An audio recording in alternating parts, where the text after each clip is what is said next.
በአማራ ክልል ህዝብ የሚነሱ የወሰን የማንነትና የፍትሃዊ ተጠቃሚነት ጥያቄዎችን በዘላቂነት መፍታት የሚቻለው በምክክርና በህግ አግባብ መሆኑን ጠቅላይ ሚኒስትር ዶክተር አብይ አህመድ ገለጹ። ከለውጡ ማግስት ጀምሮ የተዛቡ አሰራሮችን በማረም ፍትሃዊነትን ለማረጋገጥ በሚያስችሉ አበይት እርምጃዎችን መወሰዱንም ተናግረዋል።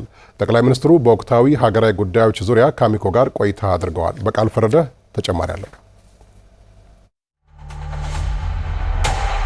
የኢፌዴሪ ጠቅላይ ሚኒስትር ዶክተር አብይ አህመድ ከአማራ ሚዲያ ኮርፖሬሽን አሚኮ ጋር በሀገራዊና በተለይም አማራ ክልልን በሚመለከቱ ጉዳዮች ዙሪያ ቆይታ አድርገዋል። በቆይታቸውም የለውጡ መንግስት ወደ ስልጣን ሲመጣ የአማራ ህዝብ ይፈታሉ ብሎ ተስፋ ያደረጋቸውን የወሰን የማንነትና የፍትሃዊ ተጠቃሚነት ጥያቄዎችን ከመመለስ አንጻር የተከናወኑ ተግባራትን አስመልክቶ ለቀረበላቸው ጥያቄ ማብራሪያ ሰጥተዋል።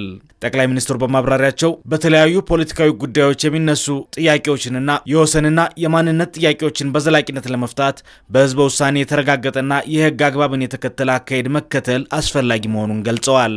እንደነዚህ ያሉ ጥያቄዎች ሙሉ እይታን ዘላቂ ሰላም የሚያረጋግጡ ምላሽን ማምጣት ይጠይቃሉ። ለዚያ ረዘም ላለ ጊዜ እንግዲህ በውይይት እንደቆየን ይታወቃል። እያንዳንዱ የራሱ ችግር ስላለበት ለምሳሌ ከነዚህ ጥያቄዎች ውስጥ ስንቶቹ እንደሆኑ ባላቅም ብዙዎቹ በሀገራዊ ምክክሩ ምላሽ ሊያገኙ እንደሚችሉ ተስፋ አደርጋለሁ።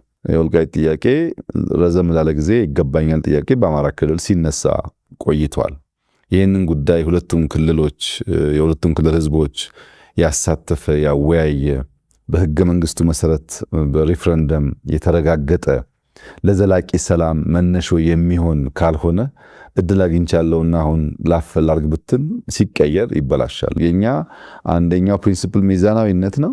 ሁለተኛው ሙሉ እይታ ነው። ጊዜ ወስዶ ተወያይተን ተመካክረን ህግን ስርዓትን ተከትለን የህዝቦችን ተሳትፎ አረጋግጠን ብንወስን ግን ለዘላቂው ሰላም ሊያረጋግጥ ይችላል። ጠቅላይ ሚኒስትሩ አክለውም ከለውጡ ማግስት ጀምሮ የአማራ ህዝብም ሆነ የሌሎች የሀገሪቱ ህዝቦች የፍትሃዊ ውክልናና የመልማት ጥያቄዎችን ለመመለስ በርካታ ተግባራት መከናወናቸውንም ገልጸዋል።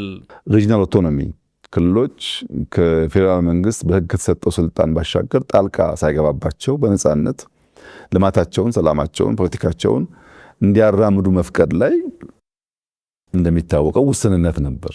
ያንን መመለስ ብዙ የሌሎችን ክልሎች ተሳትፎ ሳይፈልግ ራሱ መንግስት ራሱ ፓርቲ መወሰን መቀየር ይችላል።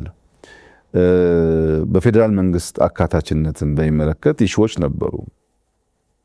በቁልፍ ተቋማት ውክልናችን ለምሳሌ አየር መንገድ ወስደህ፣ ቴሌኮም ወስደህ፣ ሜቴክ ወስደህ እንደዚህ ገንዘብ ያለባቸው ሺፒንግ ላይንስ ወስደህ የሚታየው ካቢኔ ብቻ ሳይሆን ሌሎችም አካባቢዎች ላይ የነበረው ውክልና አሳታፊ አካታች አልነበረም የሚል ስሞታ ቅሬታ ነበር። ያለ መፍታት ብዙ ርቀት ተኪዷል። ጠቅላይ ሚኒስትሩ በማብራሪያቸው መንግስት የታሪክ ቁስሎችን በሽምግልናና በእርቅ ለመፍታት እየሰራ መሆኑንም ገልጸዋል።